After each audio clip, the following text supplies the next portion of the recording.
Welcome to the complete stock and options trading course.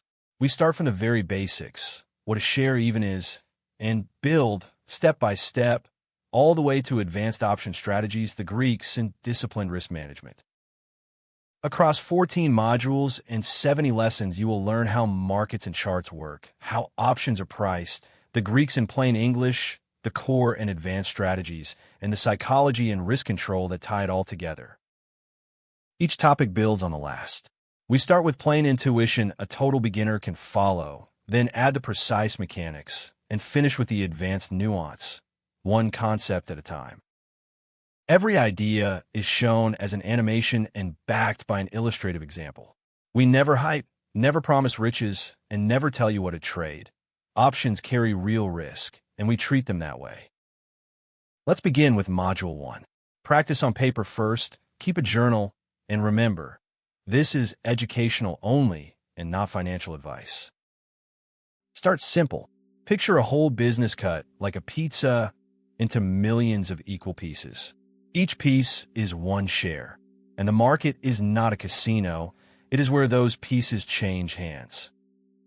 When you buy one share, you own a tiny but real piece of the company. That means a claim on its profits, a claim on what it owns, and usually a vote on big decisions. The stock market is just a giant marketplace where buyers and sellers trade those slices with each other. Sellers offer pieces, buyers want them, and ownership moves when they agree. Here is the nuance most beginners miss. Price is simply the last amount someone paid. Value is what the business is actually worth. The two drift apart all the time.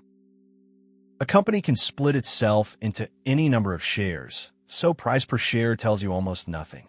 A $3 stock with 10 billion shares is bigger than a $300 stock with 50 million. The true size of a company is its market cap, share price times the total number of shares outstanding. That single number, not the sticker price, tells you how big it really is. A share is partial ownership of a real business. Price is just the last trade and not value. And a company's true size is its market cap, not the price on the screen. A founder gives away pieces of the company they built for one reason. That cash is rocket fuel for growth. The business splits into slices, and selling some of them raises money. A growing business has three options for money. It can spend its own cash, borrow money it must repay with interest, or sell ownership and never repay a cent. Borrowing means cash now that you repay with interest on a schedule. Selling shares, equity, means cash now you never repay, giving up only a slice of future profits. Every company starts private, owned by a few insiders. The IPO, initial public offering, is the bridge to public. Hire banks, file with the SEC, pitch investors, set a price, ring the bell. The company is paid once at the IPO in the primary market. Everything after is the secondary market. Investors trading with each other, like buying a used car from another owner. This surprises everyone. Buying Apple shares today does not give Apple your money. The company was paid at its IPO years ago. Your cash goes to whoever sold you the share. Equity is cash a company never repays. The IPO is the private-to-public bridge, and your everyday buy funds another investor, never the company itself. You click buy, and a heartbeat later you own shares, but a lot happened in those milliseconds. Behind the click is a hyper-fast auction house matching buyers and sellers. At the core of an exchange like the NYSE or NASDAQ is the order book.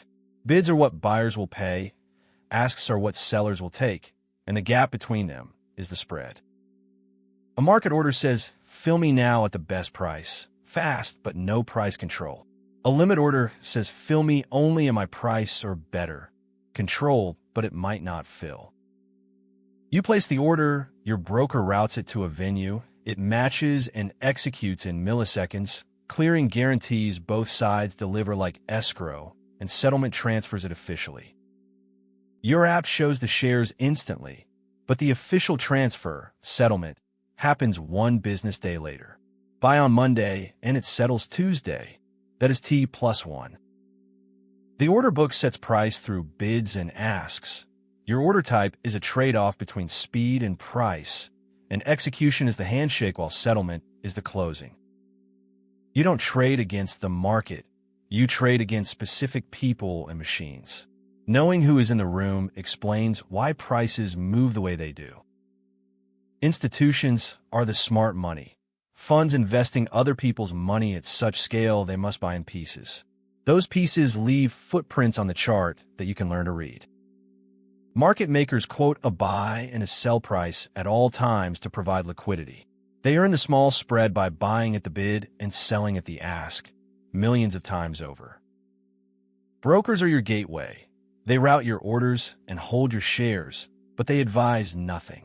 Above everyone, high-frequency machines trade in microseconds you will never outspeed. You will never outmuscle or outspeed institutions and high-frequency machines. Your real edge is patience, selectivity, and risk control, the freedom to simply not trade. Brokers are your gateway and not your advisor. Market makers profit from spread, and you win by swimming beside the whale with patience, not by fighting it. The market isn't one thing. It's a mall full of very different stores. An asset class is just a category of tradable thing, and walking into the wrong store with the wrong plan is how beginners get hurt. A single stock is a slice of one company with big upside that can go to zero. An ETF holds a whole basket in one ticker, instant diversification that still trades all day long. Index funds track a benchmark cheaply and mutual funds price once a day after the close. Bonds pay steady interest, while commodities, futures, and forex are leveraged and fast-moving. Options aren't an asset class at all. They're a derivative built on top of stocks and ETFs. The contract's value is derived from an underlying you must understand first. Different asset classes are different tools for different jobs. The disciplined move is to master the underlying first, then trade the option built on top of it, never the reverse. Different asset classes are different tools. An ETF gives instant diversification in one ticker, and options sit on top of the underlying you must learn first. Two stocks can both cost $100 a share, yet one is a giant and one is tiny. Share price alone tells you almost nothing about how big a company really is. True size comes from one formula: share price times shares outstanding. A $50 stock with 2 billion shares is a $100 billion company. That is its real size. We bucket companies by capitalization, from mega and large down to mid, small, and micro. Bigger caps mean deeper liquidity and tighter spreads. Smaller caps mean thin, wild markets. Cap size quietly sets the trading conditions. Mega and large caps give you liquidity, tight spreads, and calmer moves. Micro caps give thin markets, wide spreads, and wild swings. The sector is the drawer, and the industry is the folder inside it. There are 11 sectors in all: technology, healthcare, financials, energy, and more, each grouping similar businesses. Stocks in the same sector tend to move together. 5 tech names aren't diversified. They're really one big tech bet, so a sector-wide drop hits all of them at once. Judge size by market cap. Prefer big liquid names to learn on, and check which way a sector is moving, because correlation can quietly hide your real risk. Nobody decrees a stock is worth $50. The price on your screen is just the last trade two strangers agreed on, a live balance between buyers wanting in and sellers wanting out. Buyers wanting in are demand, sellers wanting out are supply. When demand outweighs supply, buyers compete and push the price up, and the reverse pulls it down. A limit order waits patiently at your chosen price. A market order takes the best price available right now, and that difference is what actually pushes price around. When sellers are stacked at $50, $50.01, and $50.02, a big market buy eats through each level and fills at $50.02. Demand literally walked the price up the staircase. Thick walls of resting orders create support below price and resistance above it. News while the market is closed reopens at a brand new level. That jump is called a gap. Price is live agreement between two strangers. Big orders walk it through the stairs, and a great company can still fall when sellers outweigh buyers right now. You buy and you're instantly down money before the price moves a single cent. The reason is the spread, a built-in toll like a currency booth that buys low and sells high. The bid is the most a buyer will pay. The ask is the least a seller will take. You buy at the ask and sell at the bid, so you start down by the spread the instant you enter. Liquidity is how easily you trade without moving the price. A tight spread means liquid and cheap. A wide spread means thin and costly. The same trade, a much bigger toll. An option quoted $1 bid and $1.30 ask is a 30-cent spread. Times 100 shares per contract. That's $30 gone the moment you enter and exit, before the market even moves. You don't have to pay the full toll. Trade liquid names, check the option spread first, and place a limit order near the mid instead of crossing straight to the ask. You buy high and sell low by the spread. Liquidity decides what that costs, and limit orders near the mid keep the toll small. Never trade a great setup in a thin market. Two stocks both rise 3% today. The same number, but totally different stories. The difference comes down to two things: volume and volatility. Volume is how much trading happened. Volatility is how much the price actually moved. A stock can be busy but calm, or quiet but wild. They answer different questions. Volume is the conviction meter. A breakout on heavy volume means real buyers showed up. The same breakout on thin volume is often a fakeout that snaps right back. Volatility comes in two flavors: historical for how a stock has moved, and implied, drawn straight from option prices, for how it's expected to move. Implied is the market's fear gauge. Buy into high implied volatility before earnings, then watch it collapse the moment results drop. That forecrush can lose you money even when you were right on direction. Volume tells you the conviction. Implied volatility prices the option, and buying in a high four before an earnings crush can lose money even when you're right on direction. Two people buy the very same stock on the same day. One gives it years and doubles their money. The other panic sells at a loss in 3 weeks. The stock didn't decide that. Their horizons did. Investing means buying something good and giving it time to grow. You're betting the business wins. Trading means stepping in and out over shorter periods to capture a price move, where your edge is timing and risk control. Horizon is the variable that changes the meaning of everything else. On a long horizon, a 20% dip is often just noise. On a short horizon, that same dip can be the whole trade. The biggest beginner trap is mismatching behavior to horizon, panic selling a long-term holding or stubbornly holding a failed trade forever. The same price drop barely dents an investor, yet can blow up a trader. The fix is simple and mechanical. Before you buy, decide whether this is a trade or an investment, set the exit, and write it down. The label you choose dictates how you should behave when it moves.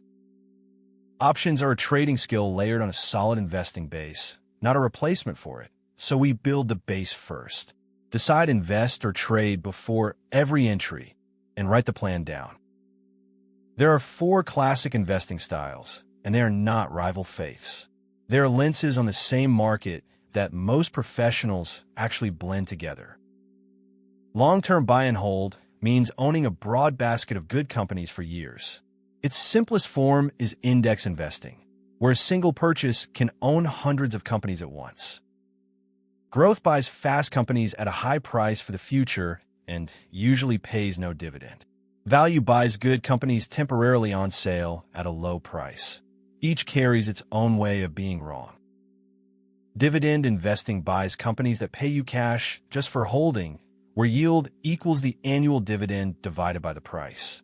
Reinvesting those payments is a quiet, compounding superpower over the years. Growth leads in some periods and value in others, and nobody reliably calls the switch. The two lines trade the lead back and forth, which is exactly why a blend tends to ride smoother than either alone.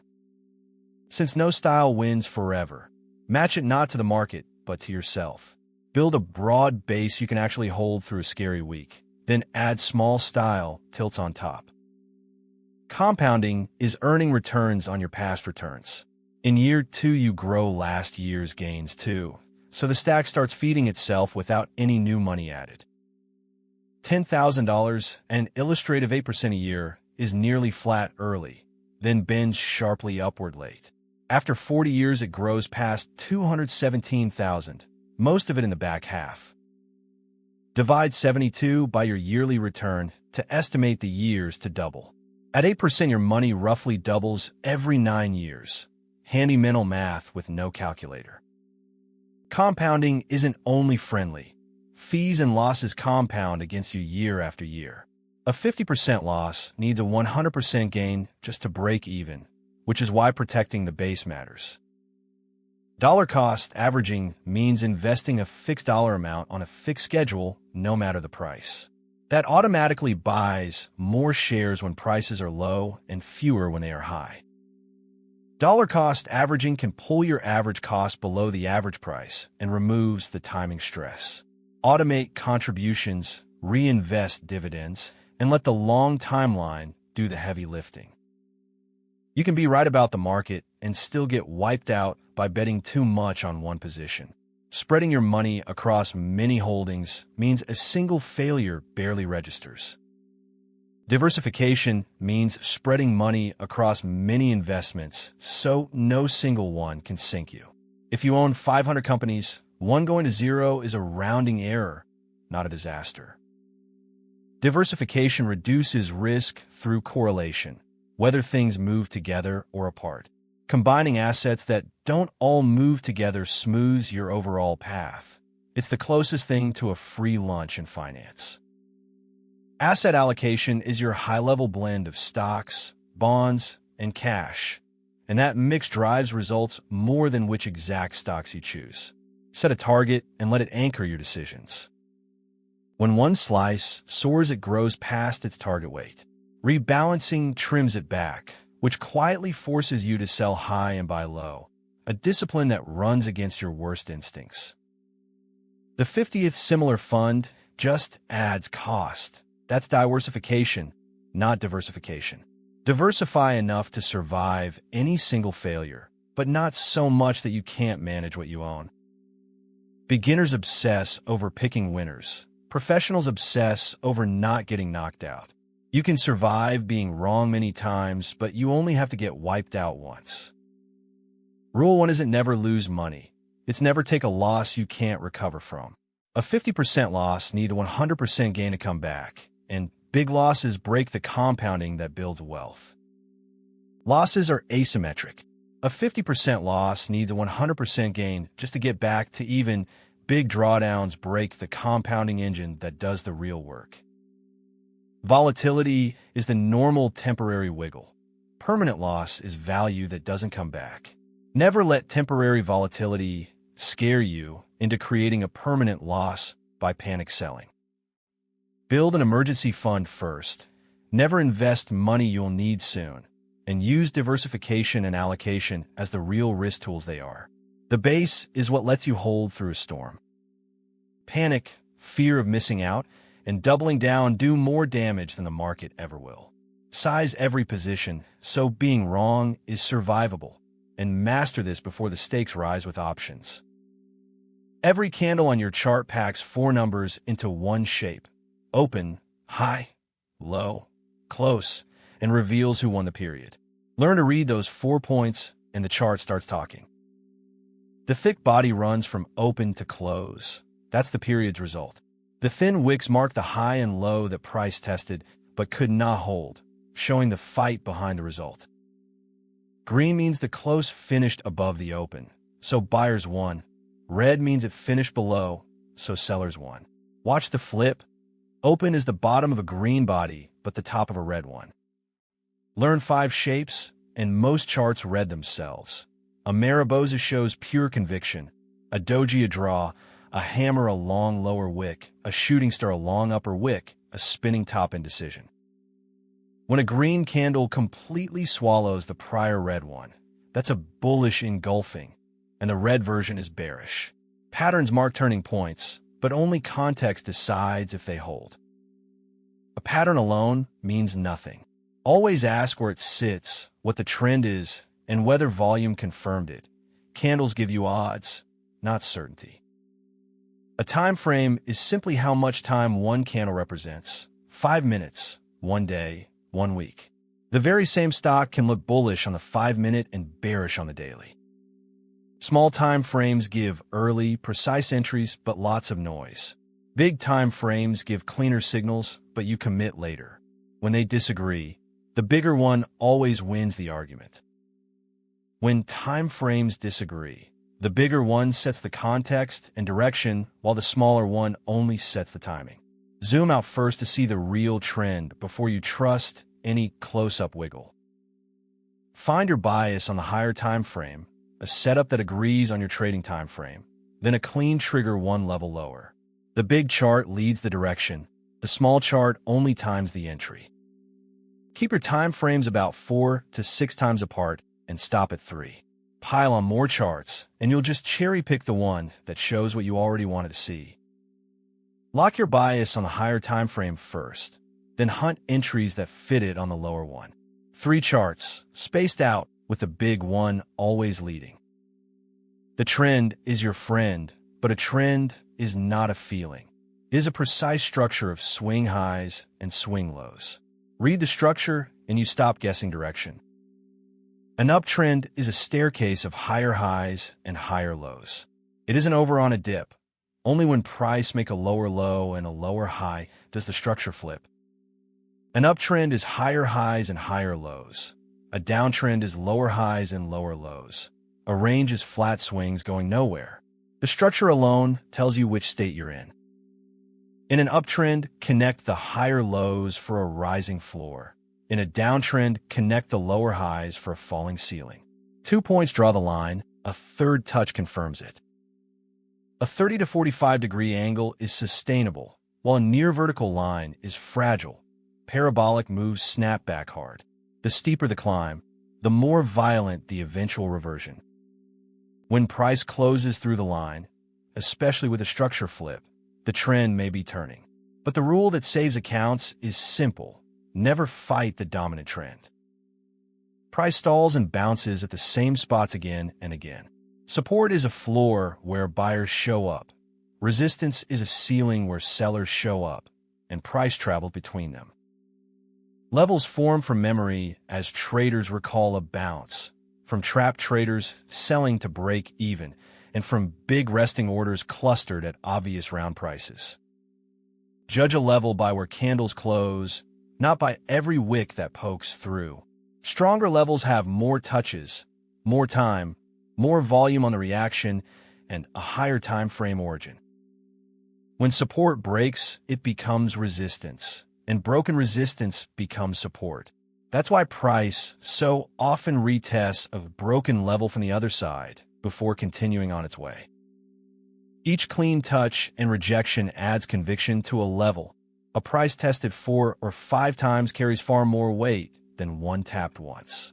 Stack touches, time, and volume to grade its strength. Buy near support, target resistance, and place your stop just beyond the level. Mark only the few strongest zones. Levels are probabilities, not force fields, so let the retest be your clean entry. A breakout is price closing decisively beyond a level, the move everyone chases. A fakeout pokes through, sucks traders in, then snaps back to trap everyone who chased it. A real breakout closes decisively beyond the level and holds. A fakeout only pokes through on a wick, then reverses. The difference between the two is where the candle finally closes. Stop orders and breakout buys cluster just past obvious levels. Big players spike price to trigger that pile before reversing. So the obvious move is very often the trap. Volume is the lie detector. Real breakouts come on a surge of participation. Fakeouts come on weak volume that nobody is backing. So check the volume before you believe the move. 2 rules kill most traps. Wait for the close beyond the level instead of a wick. Then wait for the retest where the old level now holds as support. Define your risk before you ever click buy. Place your stop just back inside the range, so a failed breakout costs you little, and define risk before you click instead of gambling on the move. There is always another setup. Start with the picture. Raw price is a jagged mess. A moving average smooths it into one flowing line, so the underlying trend shows through instead of every wiggle. A moving average is partly self-fulfilling. When price bounces off the 50-day, it is bouncing off a level thousands of traders are watching and acting on at the same moment. Now the nuance. A simple average weights every close equally and turns slowly. An exponential average weights recent prices more, so it hugs price and reacts faster. A moving average earns its place by doing three jobs at once. It shows the trend, acts as dynamic support and resistance, and flags momentum when a fast line crosses a slow one. The 200-day is the most watched line in markets. A faster line crossing above, it is the golden cross signaling up. Crossing below is the death cross signaling down. Both confirm late. VWAP is the volume-weighted average price for the day, the line big desks measure their fills against. Buyers tend to lead above it, sellers below it. Every moving average lags, and they all whipsaw in a sideways market. Pick one short and one long. Follow the slope, and treat them as trend tools that confirm, not crystal balls. Momentum tools measure the force behind a move, not just its direction. Think of the gas pedal rather than the map. They tell you how hard price is being pushed. The instinct to short anything overbought has funded a lot of trend followers on the other side. Momentum readings measure strength, and strength can persist far longer than feels comfortable. RSI scores up moves against down moves from 0 to 100. Above 70 is overbought and below 30 oversold, but the underused 50 line is your real trend filter. MACD is a fast average minus a slow one, with a signal line on top and a histogram whose bars show momentum building or fading underneath the price. A cross above the signal line is bullish and below is bearish, while the zero line marks the regime. Above zero an uptrend, below zero a downtrend. When price makes a new high, but the indicator makes a lower one, momentum is quietly fading beneath a rising price, the classic divergence warning. RSI and MACD both lag and both fail in strong trends. Use 50 as your filter, watch the histogram, and confirm divergence with price. It is a yellow light, never a green one. Beginners ask which way price is going. Pros first ask whether this is even a trending market. 3 tools answer that question of conditions before you pick a direction. Bollinger Bands wrap a 20-day average with bands 2 standard deviations out. They widen when volatility rises and squeeze tight when it falls. A tight squeeze tells you energy is coiling, not where it will release. And in a real trend, price can ride the upper band the whole way up without ever being a sell. ATR measures how far an asset typically moves per day in dollars. Placing a stop 2 ATRs away adapts to volatility and keeps normal noise from shaking you out. ADX scores trend strength from 0 to 100, with no direction of its own. Under 20 is a range to fade. Over 25 is a real trend to ride. These tools are not duplicates. ADX picks the playbook, Bollinger and RSI fit the entry, and ATR sets the stop. Read conditions first, then direction. These 3 advanced tools look intimidating, but each one does a single honest job once you strip away the jargon. We will take them one at a time. Ichimoku bundles 5 lines, but you mainly need the cloud. Price above it is an uptrend, below it a downtrend, and inside it is chop where you stand aside. The cloud doubles as dynamic support and resistance, and its thickness shows conviction, but it is built from moving averages, so it lags every turn just like they do. SuperTrend is a single line built on ATR. Green below price for an uptrend with a built-in trailing stop. right above price for a downtrend. It whipsaws badly in ranges. Fibonacci marks where pullbacks tend to pause, the 38, 50, and 61.8% levels, with the deeper zone often the golden area for buying dips in an uptrend.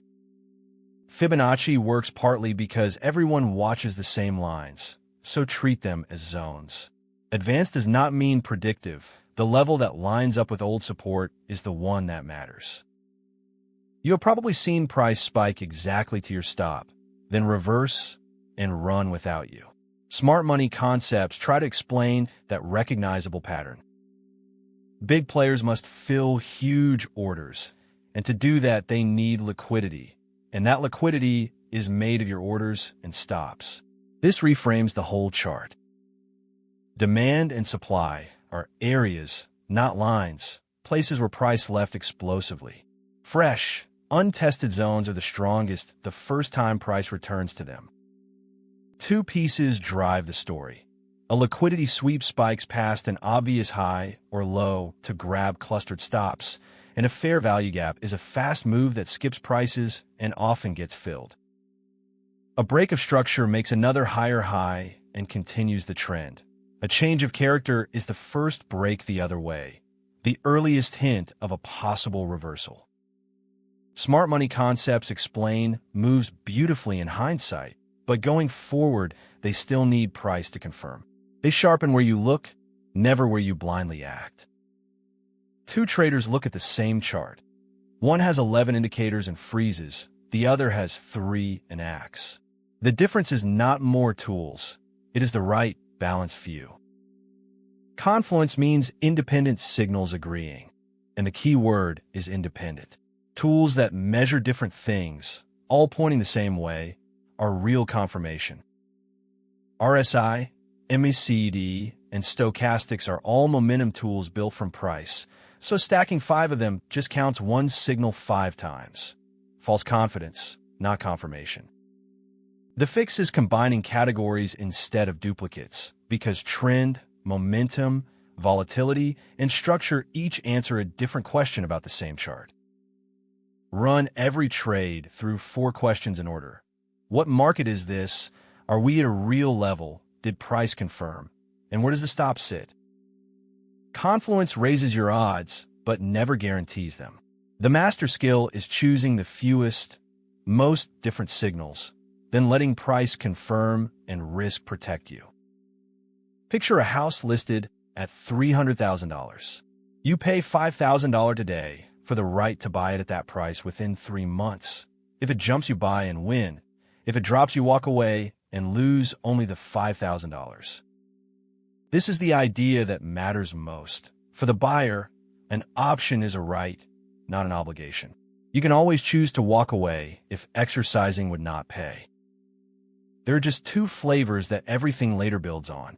A call is the right to buy and is bullish. A put is the right to sell and is bearish. Every contract has 2 sides. The buyer pays a fee called the premium for the right. The seller collects that premium and takes on the matching obligation. The buyer's worst case is losing the premium they paid. The seller collected that premium up front, but can face much larger risk if the trade moves against them. One standard option contract controls 100 shares, and that is exactly where most beginners misjudge how much risk they are taking. Always multiply by 100. Every option, no matter how fancy, is just 4 numbers. Once you can read them, an option's quote stops being code and turns into a plain sentence. The strike is the locked-in price where you can buy or sell the underlying. The expiration is the deadline. Options don't last forever and behave like a melting ice cube. The premium is quoted per share, but one contract controls 100 shares. So a $1.20 option is really $120. Premium times 100, the number beginners forget. Strung together, the 4 numbers read like a sentence. The right to buy 100 shares of ABC at $55 until July 19th for $120 total. All else equal, an option loses value as expiration nears because there is less time for it to pay off. That steady leak of time value accelerates into the final weeks. Moneyness and time drive the premium. Remember that cheap options are cheap for a reason. Low odds of paying off, not because they are a bargain. A call is the right to buy. We will look at both sides of it, the long buyer and the seller, and why one of those sides can wipe you out. This hockey stick shape is the heart of a call. Below the strike, you simply lose the premium, a fixed, capped loss, and above it the profit climbs with no ceiling. You don't profit the moment you cross the strike. First, you recover what you paid. So break-even equals the strike plus the premium. Sell a call, and you collect the premium, but you take on the obligation to deliver shares at the strike. If you don't own them and the stock rockets, a naked call's loss is theoretically unlimited. Walk it through. You sold a call you can't cover, the stock keeps climbing, and you must still deliver shares at the low strike, buying them at any price the market demands. The rule is simple. A buyer's loss is capped while a naked seller's is not. That is exactly why beginners should buy first and start with capped risk. A put is the only common options play that profits when the market falls, and it doubles as insurance on stock you already own. This is the mirror image of a call. As the stock falls below your strike, the put gains value. The profit is big but not infinite because a stock can only fall to zero. Break-even sits below the strike, at strike minus premium, because you recover the cost of the put first and only then start a profit. A long put is insurance on your stock. You pay a premium, set a floor under your downside, and if nothing bad happens, you're out only the premium. Sell a put, and you collect the premium, but you are obligated to buy shares at the strike if assigned. The worst case is the stock tanking, large, but capped because the stock stops at zero. A long put's loss is just the premium. The put seller's worst case is large, but bounded at strike minus premium times 100. Unlike a naked call, it can't run to infinity. Exercise is the buyer using their right. Calls buy shares, puts sell shares of the strike. Assignment is the seller's obligation coming due, and the seller does not get to choose it. Short a call, and you must deliver shares. Short a put, and you must buy shares. Assignment is not a choice. It lands on you when the buyer decides to exercise. American options, almost all single stocks and ETFs, can be exercised anytime, so a short position can be assigned early. European options, like SPX, only settle in cash at expiration. At expiration, options even a penny in the money get auto-exercised. A forgotten long call could leave you owing thousands in stock you never meant to buy.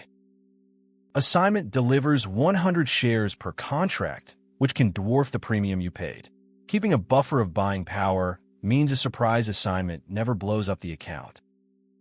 Assignment is not a disaster, but being surprised by it is.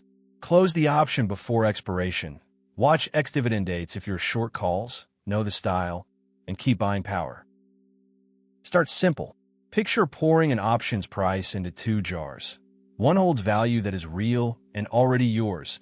The other holds value you are only renting from the clock.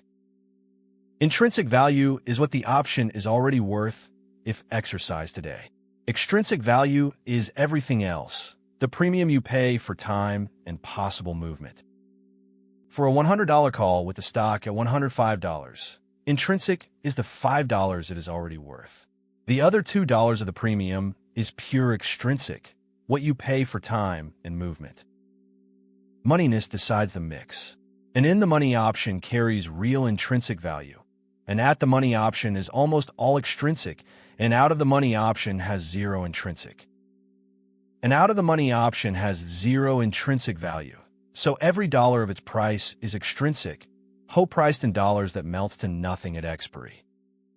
As expiration nears, the rented portion drains away while intrinsic holds firm. By the last bell, only the real, exercise value remains. At expiration, extrinsic value goes to zero, leaving only intrinsic value. Buy time value, and the stock must move enough to earn it back before the clock runs out. An option is worth a little less every single day just from time passing. That daily bleed is called time decay, and the Greek that measures it is theta. Think of extrinsic value as a shrinking shield of possibility. The more days remain, the more room the stock has to move your way, and that room is exactly what you are paying for. Here is what everyone gets wrong. Decay is not a straight line. It is gentle far out and then falls off a cliff in the final weeks as time value collapses. Time value pays for possibility. Far from expiry, there is plenty of room for the stock to move. Near expiry, there is almost none, so the value collapses fast. If you are long, the clock is your enemy. You need to move, and you need it fast. If you sold the option, every day pays you, and Theta does not take weekends off. The square root of time rule means roughly half your remaining time value can drain in the final weeks. Buyers race the clock, sellers let it do the work. Volatility is just how much a stock moves. There are two flavors. One looks back at what already happened, the other looks ahead at what the market expects. Historical volatility measures how much the stock actually moved in the recent past. Implied volatility is the market's expectation of how much it will move from here. We do not calculate the price from 4. We see the price people actually pay and reverse engineer the 4 from it. 4 is the market's expectation read back out of real premiums. 4 is the biggest lever on extrinsic value. More expected movement means a better chance the option pays, so higher 4 lifts the premium for both calls and puts. Before earnings, uncertainty is high, so 4 spikes and options get expensive. After the report, uncertainty is gone and 4 collapses. The crush can sink a call even as the stock rises. Historical tells you the stock's recent character. Implied tells you what others are paying for the next move. The gap between them is where opportunity and risk both hide.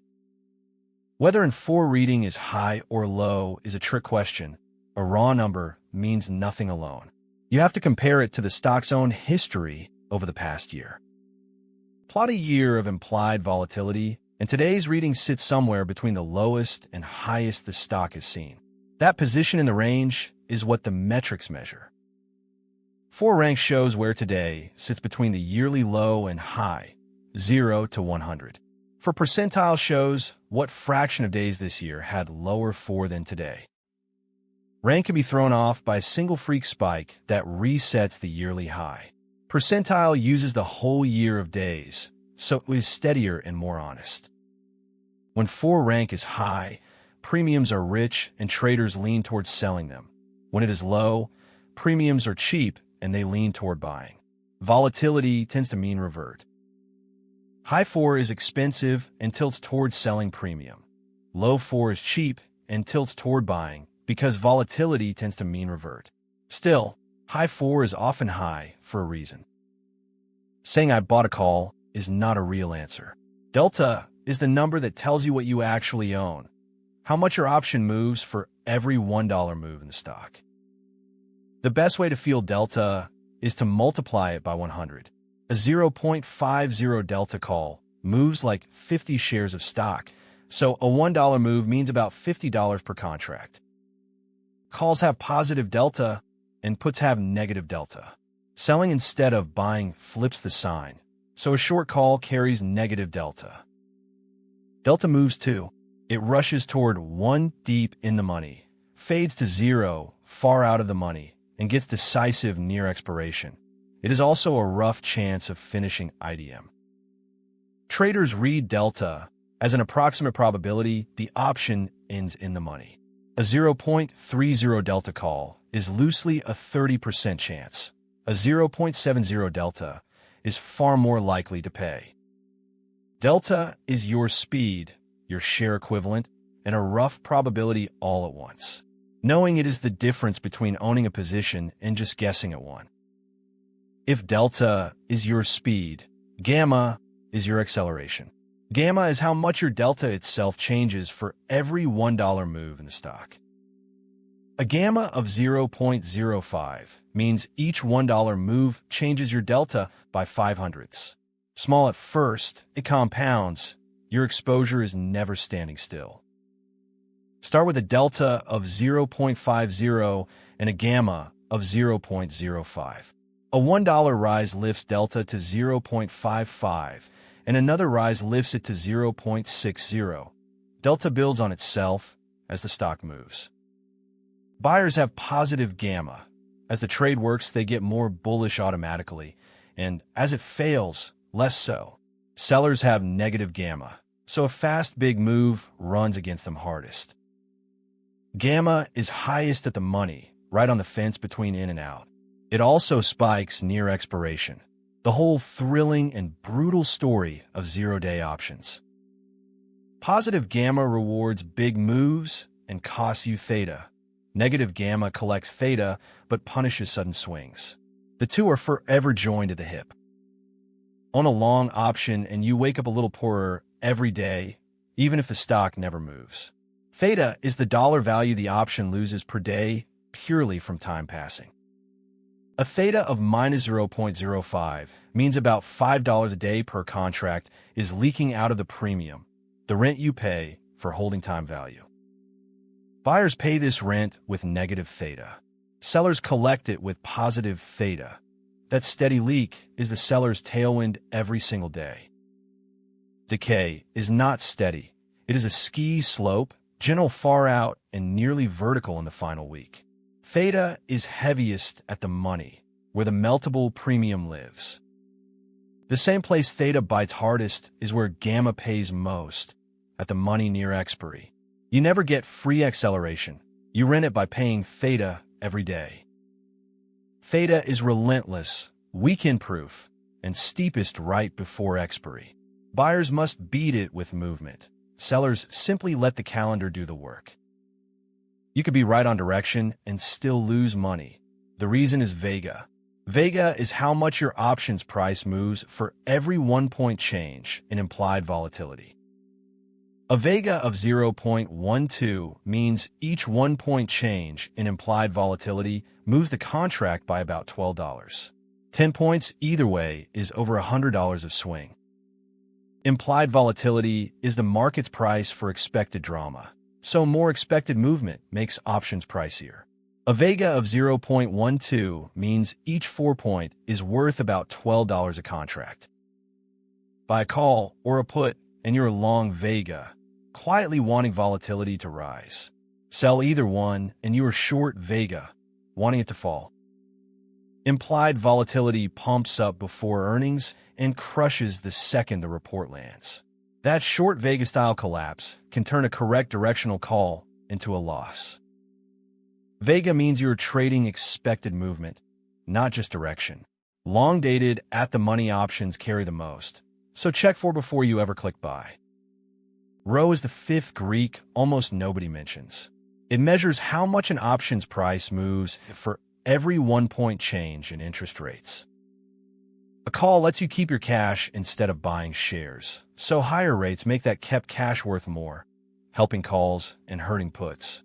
A long call has positive Rho, a long put negative. For most short-dated trades, Rho barely matters. Short options have tiny Rho and rates move in small, slow steps.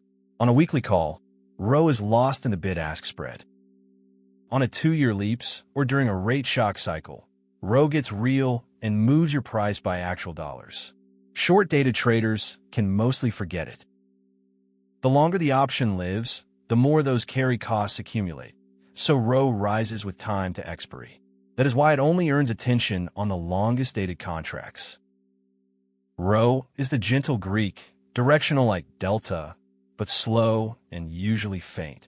Remember it only when you hold long-dated options or when rates lurch. The Greeks are not 5 separate facts, but one combined risk readout for your whole position. Every position has net Greeks, found by adding each leg column by column. Ask 4 questions of any position.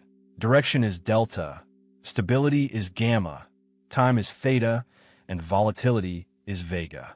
Together, they describe the whole risk in one line. A position is a dashboard of dials.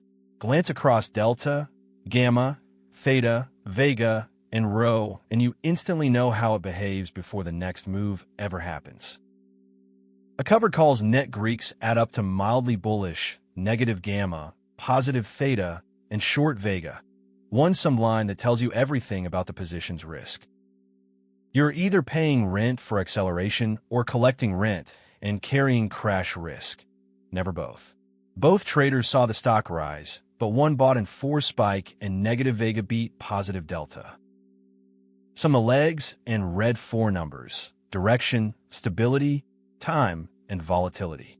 That single net Greek line is the whole risk of the position at a glance. An option chain looks like a wall of numbers, but it is really a menu of every contract on one stock, built on just 3 axes you choose in order. Bid is what a buyer will pay, ask is what a seller will accept, and last is the most recent trade, which can be stale on a quiet contract. Before anything else, find the strike closest to the stock price. That at the money row is your "you are here" pin for reading the whole chain. Pick an expiration, slide to a strike, read the bid ask, then glance at volume and open interest. That 4-step glance fully describes one contract. The premium is quoted per share, but one contract controls 100 shares, so an ask of $2.50 actually costs you $250. 3 axes, a handful of columns, and the at-the-money anchor. Master those, and the wall of numbers disappears.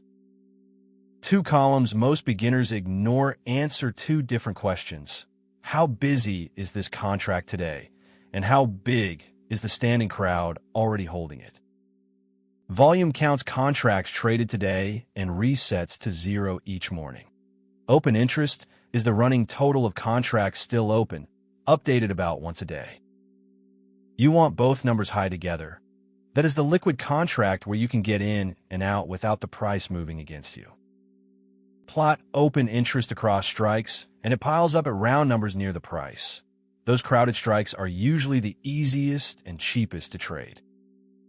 Neither column predicts direction. They only tell you how easily you could trade. Low and low is the Roach Motel. Easy to buy, brutal to sell. Use volume for today's activity and open interest for the standing crowd. Together they tell you whether a contract is safe to trade. A market maker is a currency booth. It buys at the bid and sells at the ask, pocketing the gap. That gap, the spread, quietly taxes every option trade.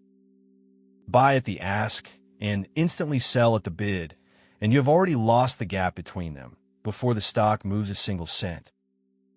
10 cents is nothing on a $5 contract, but brutal on a 20-cent one. So always measure the spread as a percent of the mid-price. Never use a market order on options. It makes you eat the whole spread. Start a limit at the mid and nudge it a penny toward the ask until it fills. The spread is a round-trip toll. You cross it going in and again coming out. So a 40-cent spread can cost $80 across a single trade. A tight spread, high open interest, and real volume judged together define liquidity. Get that right before you even pick a strategy. Moneyness simply weighs the strike against the stock price. Tip the beam one way and a call is in the money. Tip it the other and it is out. For calls, a lower strike is in the money. For puts, it is mirrored, so a higher strike is in the money. The labels flip, the logic does not. An option price has 2 parts: intrinsic value that is already there, and extrinsic value, the price of possibility. Out-of-the-money contracts are all possibility. Delta ties loosely to probability. Near 1 for deep in the money, around a half of the money, and small when out of the money. So cheap usually means long odds. Start from your thesis and time, then choose in the money for safety and cost, at the money for balance, or out of the money for cheap leverage and long odds. There is no best moneyness. Only the one that fits your thesis and time frame. Never mistake a cheap premium for good odds. A long call bets the stock rises and a long put bets it falls. You pay a premium for the right, not the obligation, to buy or sell 100 shares. Each contract gives you a right over 100 shares, and on either side, the very most you can lose is the premium you paid up front. The payoff is flat at a fixed loss up to the strike, then rises into profit. Break-even on a call is the strike plus the premium you paid. Delta gives you the directional move you want, but Theta bleeds value out of the option every single day, so you cannot dawdle. The same bullish view costs a fraction with a call. That is leverage. It magnifies the percentage move for better and for worse. Pay $3 and $300 per contract is the most you can lose. Take profit at 50 to 100%, set a stop, and close rather than exercise. These two strategies turn you into the seller collecting premium, paid to hold a stock you own, or paid to maybe buy one you already want. Profit is capped at the strike plus the premium, while the real risk is the stock falling. The premium only cushions the drop. The two trades are mirror images. On a cash secured, put the worst case is the strike minus the premium times 100 if the stock falls to zero. Collecting $2 on a $100 stock is a 2% return for the cycle. Annualize it, and the income engine becomes clear. At expiration, the stock is either below your short strike. You keep shares in premium or above it, and you are assigned and sell at the strike you chose. Theta pays you, but the stock is always the real risk, so only ever sell puts on stocks you genuinely want to own. When you love a stock but the next event scares you, the answer is not to sell but to hedge, own the shares, and buy a put underneath as insurance. A put gains value as the stock falls, so it pays you right when your shares hurt most, turning an open-ended loss into a known, capped one. Below the put strike, your loss stops falling. That flat floor is your defined worst case. Stock cost minus put strike plus the premium paid. Do not want to pay for insurance?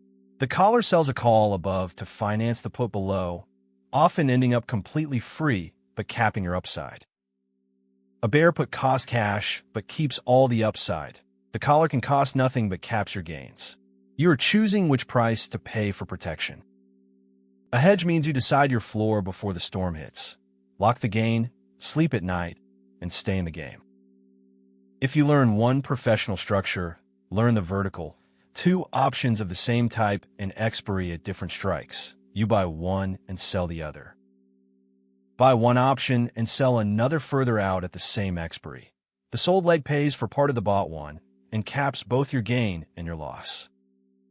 Debit spreads like the bull call are cheaper directional bets. Credit spreads like the bull but let you sell premium with Theta working for you. On a bull call, your max loss is the net debit paid, and your max profit is the width of the strikes minus that debit, a clean cap box. On a 5-wide spread paid for $2, your most at risk is $200 and your most to gain is $300. Know both before you enter. In low volatility, lean toward a debit since you are buying. In high volatility, lean toward a credit since you are selling rich premium. An iron condor is two credit spreads at once. A bull put below the price and a bear call above, so you collect premium on both sides. You profit while the stock stays inside the short strikes. The max loss is the wing width minus the credit, usually several times the credit. You collect a small credit to risk a larger amount, so you must win often.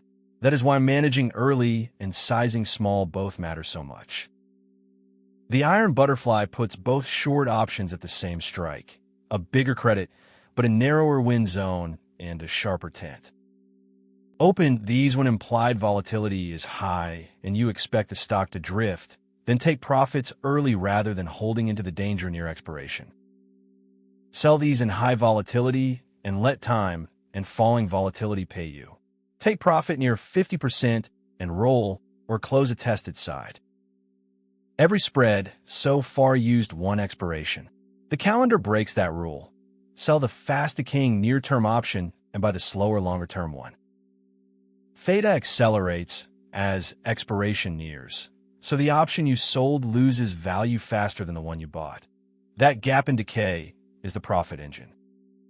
Theta is the engine, but here is the twist. You are also long Vega, so rising volatility helps a calendar, the opposite of a condor. Measured at the near-term expiration, The payoff is a rounded tint peaking at the strike. Land near it, and you win. Max loss is just the net debit. A diagonal is a calendar with different strikes, baking in a directional lean, the seed of the poor man's covered call you will meet next. You are buying time decay and rising volatility at once. Define your loss as the debit. Roll the front leg each cycle and let the calendar work. When you know a stock will move big, but not which way, you buy both sides at once, profiting from the size of the move rather than its direction. A straddle uses one shared strike. A strangle uses cheaper out-of-the-money strikes, lower cost, but the stock must travel further to pay off. The payoff is AV. You lose the premium if the stock sits still, and you win as it runs far in either direction. Break-evens are the strike plus or minus the premium. You want volatility to rise, so Vega is your friend, Theta and the killer implied volatility crush after an event are your enemies. Because you paid for both legs, a small move is not enough. The stock must clear the combined premium just to break even. On the long side, max loss is the total premium on both legs. You can sell a straddle for credit, but the risk is unlimited. Most use a defined risk condor instead. The wheel is a repeating income cycle. Sell a cash-secured put, sell covered calls if assigned, return to cash if called away, then start again. A leaps expires a year or more out, and a deep-in-the-money leaps call moves almost like the stock for a fraction of the cost. Low theta, lots of time. The PMCC buys a deep IDM leaps instead of 100 shares and sells a near-term call against it. The same income idea for roughly a third of the cash. Where 100 shares might tie up $10,000, the leaps behind a PMCC might cost $3,000, freeing capital for other trades. Every piece you learn now stacks into systems, selling premium, hedging, defined risk spreads, and capital efficiency woven into repeatable routines. The PMCC's max loss is the fully defined net debit. Just keep the short strike above your cost and roll it each month. Building blocks become a practice. Start playing. A chart is just an ongoing argument between buyers and sellers, and you only ever mark two things, the local peaks and the local valleys. Connect those peaks and valleys, and only three states exist. An uptrend stacks higher highs over higher lows. A downtrend does the reverse. A range goes sideways. A break of structure is a fresh higher high that confirms the trend is alive.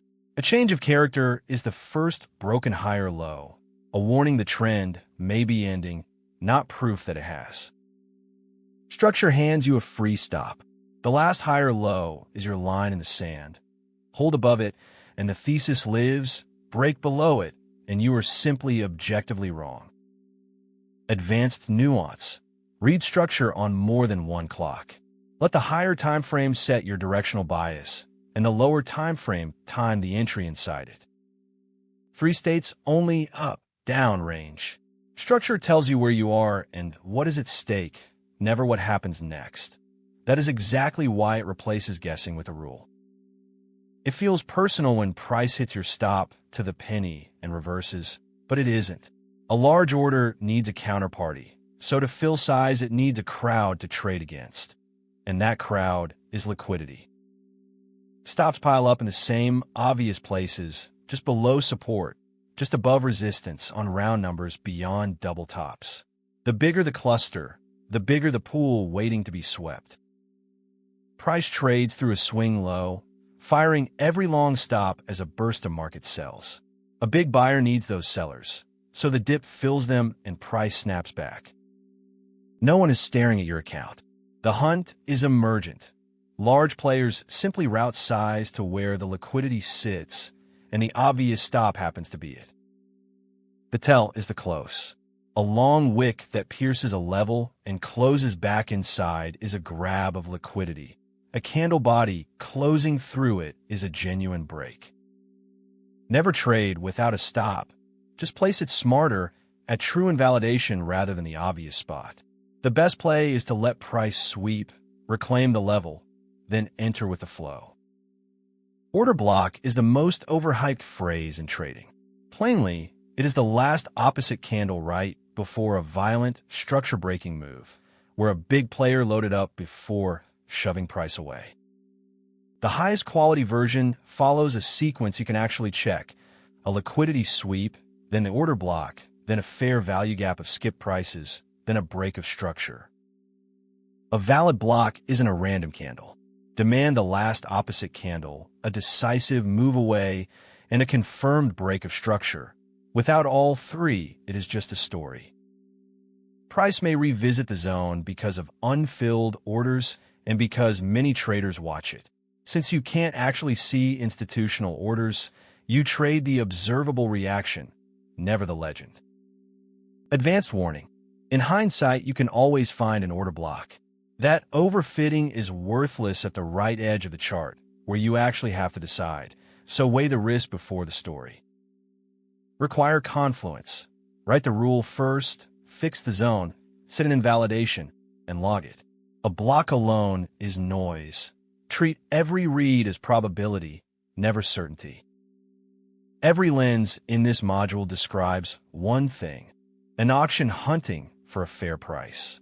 It probes up until buyers refuse and down until sellers refuse, then camps where the most business gets done. Flip the chart sideways and plot volume at each price. Fat bars are accepted prices where business got done. Thin bars are rejected prices the auction passed through quickly. The point of control is the highest volume price and acts as a magnet. The value area holds about 70% of volume. Above its high is expensive, below its low is cheap. A bell-shaped profile is balance, a range where you fade the edges back to the POC. A thin, stretch profile is imbalance, a trend where value migrates, and you ride it. This single idea ties the module together. Support is just accepted value, and a fair value gap is a skip price the auction returns to revisit. The same auction, different words. Auction theory won't predict the future. It tells you what is fair, expensive, or cheap right now. Each session asks one question: are we balanced or imbalanced? The trade is up, your gut says take it, you freeze, and the gain vanishes. That voice is not a character flaw. Deep in your brain, a smoke alarm called the amygdala fires before reasoning gets the memo.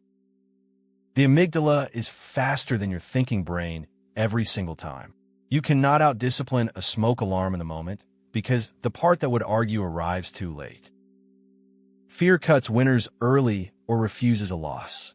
Greed holds too long and sizes up when you feel hot. FOMO fuses both, so you chase the move late with no plan at all. The whole game is to decide before the emotion shows up, exactly as Odysseus tied himself to the mast before he ever heard the sirens. The plan is the rope. Write your entry, stop, and target before you click buy. Place a bracket order so the exits are automated. And if you didn't plan it, you don't trade it today. Stop asking why am I so weak, and instead ask what rule was missing. That single question turns shame into engineering, a missing system problem you can simply build. The costliest trade you'll ever make isn't a bad pick. It's the next one taken in anger. A plan loss is fine, but your brain then swaps the goal from follow my process to get it back now. Driven by get it back now, you take an oversized trade with no stop. It loses too, so you go bigger. Each step accelerates the spiral downward. Cortisol keeps you in fight mode, and dopamine makes you crave the action, the very same pattern as chasing losses at a casino. You can't talk yourself out of it because the talking brain is offline. You need a circuit breaker decided when calm, one that trips automatically and asks no permission. Set against the spiral, the difference is night and day. A spiral doesn't mean you don't belong here. It means you were missing a break. So you build the break in advance when your reasoning brain is still in the room. Set a daily max loss, then close the platform and physically leave when you hit it. The instant you think, I need to get it back, treat that thought as the alarm and stop. Everyone tells you to be more disciplined, as if it were a muscle you flex harder. But discipline is what your system does for you when your willpower is gone. It is built, not summoned. If a behavior requires you to be strong every single time, it will eventually fail. So replace every reliance on grit with a rule or a tool that holds even when you don't. Most of the time, the best trade is no trade. Patience is the active skill of letting setups that don't match your checklist pass without flinching, and action, not just waiting. Your edge is small and only shows up across many trades taken the same way.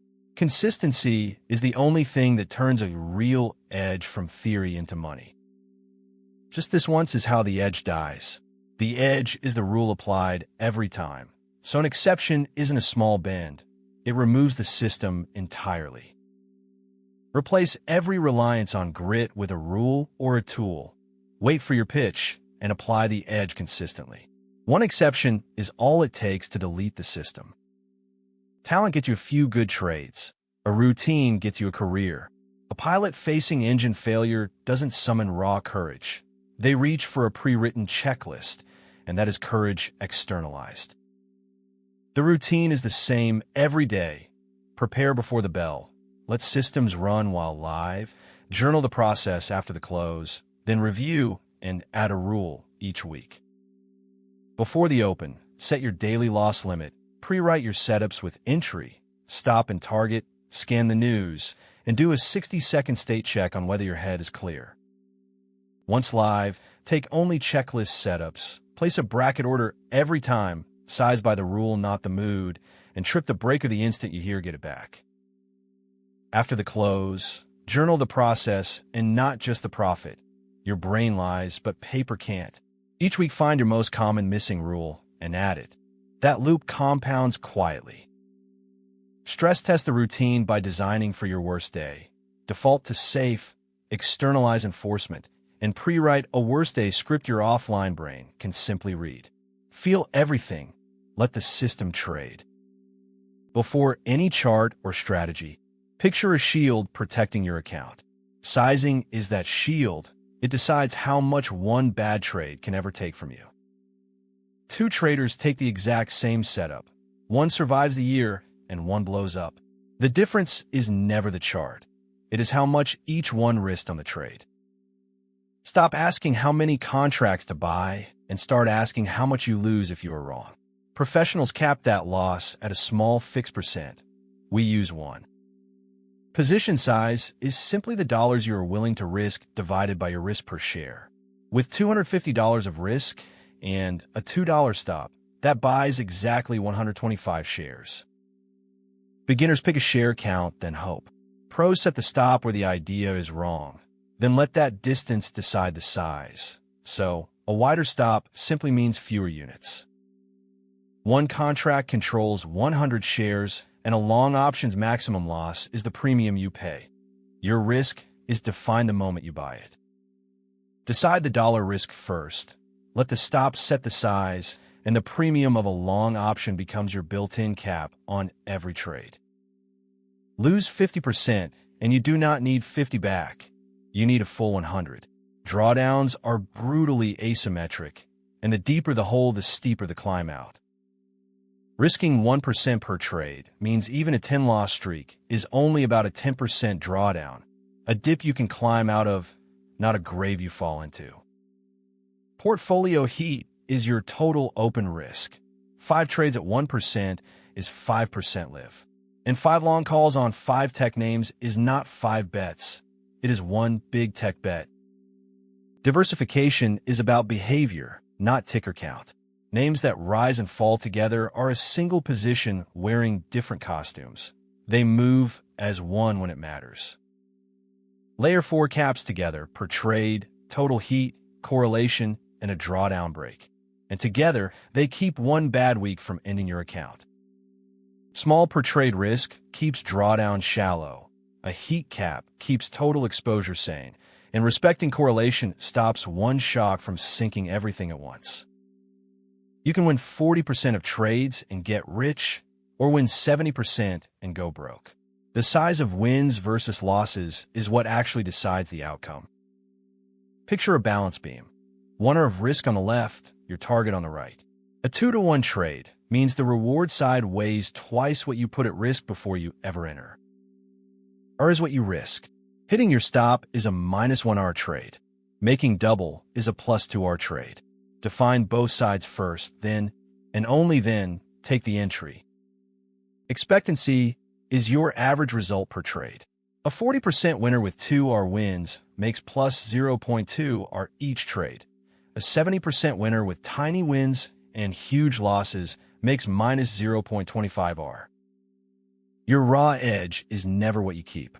Spread, slippage, and fees are subtracted from every trade, so a thin edge can quietly turn negative after the market takes its cut. Find a positive expectancy, size it small, and repeat enough for the math to show up. The edge only appears over a large number of trades. There is a formula for the optimal bet size, and it is also a great way to blow up. Win 50% with winners double the losers, and Full Kelly says risk a quarter of your account on one trade. Full Kelly assumes you know your edge exactly. In the real world, you only estimate it, and a small overestimate quietly tells you to bet far too much. Long-run growth rises as you size up, peaks at Full Kelly, then falls off a cliff. Bet past the peak, and extra risk buys you less money and far wilder swings. Use a half, a quarter, or less of Kelly. You keep most of the long-run growth with far less volatility, and you land right back at the small percent rule. Long options and spreads have a known maximum loss, so contracts equals dollars at risk divided by the max loss per contract, exact every single time. Because you estimate rather than know your edge, fractional Kelly and the small percent rule agree. Keep each bet small and let defined risk structures do the sizing. Everyone obsesses over entries, but they matter least. Your exits decide whether wins are big and losses are small. That is where the account is actually built. Find a structural stop where your idea is invalid. Measure the risk per unit, and only then apply the sizing formula, always in that exact order. Think of your stop as a shield that you may shrink but never lower. Move it away to give a loser room, and a clean -1R quietly grows into a -3R disaster. Sell half at +1R, move the stop to break even, and let the rest run. The cardinal sin is moving a stop away. That is how a -1R becomes a -3R. A stop only ever moves to reduce risk, never to increase it. Write these things down before entry, and the checklist turns the math into discipline you can follow. Stops only tighten, scaling locks gains, and a pre-written checklist keeps emotion out of the exit. The math only pays you if you actually follow it. Most losing traders improvise every entry, so every loss teaches them nothing. The fix is a repeatable selection process you run the same way each time. Scan a focused watch list of names you understand. Write one sentence stating direction, reason, and where you are wrong, then align the time frames before the final gate. If you cannot say it in a sentence, you do not have a trade. A real thesis names the direction, the reason behind it, and the exact level that proves you wrong. The gate covers thesis, trigger, alignment, invalidation, liquidity, dollar max loss, reward at least double the risk, calendar, size, and a clear head. Even a perfect thesis dies in a liquid option, where a wide spread taxes both entry and exit. Liquidity is not optional polish. It is part of whether the trade can pay. All 10 must pass, or it is simply no trade, and choosing not to trade protects your capital, which counts as a win. You can be right on direction and still lose, because the contract you choose quietly drains your edge. An option is a bet with a deadline and a sensitivity dial. Deep in the money acts like stock with less decay. At the money is balanced and responsive, and out of the money is a cheap lottery sleeve, not your core position. Delta is roughly how much your option moves per dollar in the stock. Deep IDM tracks it almost 1-for-1. Far OTM barely flickers until the move actually arrives. Estimate your days to move. then double or triple it for a theta buffer. When implied volatility is high, switch to a debit spread to cut cost and Vega exposure. The structure should follow the thesis, not your mood. A strong conviction move wants IDM delta. A cheap directional flyer is OTM. A rich forward view wants a spread. The premium you pay is your maximum loss. So size every position so a full loss stays inside your per-trade risk limit. The stock jumps 6% on earnings, and your call is down 30%. The culprit is implied volatility crush. The priced-in uncertainty collapsing the instant results drop. Before earnings, nobody knows the result, so options inflate with uncertainty. The instant the report lands, that priced-in volatility collapses and the premium deflates. The market bakes an expected move into the premium. Land inside it and the crush wins. Only a move past that priced-in line in your direction pays you. The market already charges you for the expected move, so you must beat it in your direction to win. Frequently, the cleaner play is the cheaper chart after the crush. A long call alone pays full price for 4 and gets crushed. A debit spread sells some of that inflated premium back, cutting both the cost and the Vega you are exposed to. If you must play the event, use a defined risk spread size like a lottery ticket you have already decided you can lose, because gaps skip your stops overnight. A zero-day option can double or go to zero in seconds, and for most people that speed is not opportunity. It is tuition paid straight to the market. Because they expire today, Theta evaporates value by the minute while Gamma can swing the option 30 to 50% on a tiny move in the stock. On expiration day, time value does not drain smoothly. It collapses towards zero as the clock runs out. Hold too long and the bleed accelerates against you all afternoon. If you trade these at all, the rules are the strategy. Tiny size you can lose entirely, a hard daily loss limit, and exits decided before you enter. A hard daily loss limit is the shield that stops a bad morning from becoming a blown account. When it trips, you are done for the day. No revenge trade, no exceptions. Honestly, most beginners should not trade these. They amplify your worst habits. Never take a revenge trade. The daily loss limit is what stops the spiral. Management is where the money actually lives. Before you enter, write all 4 exits so the trade runs on a plan, not on emotion. A managed trade is a walkthrough. Confirm a setup.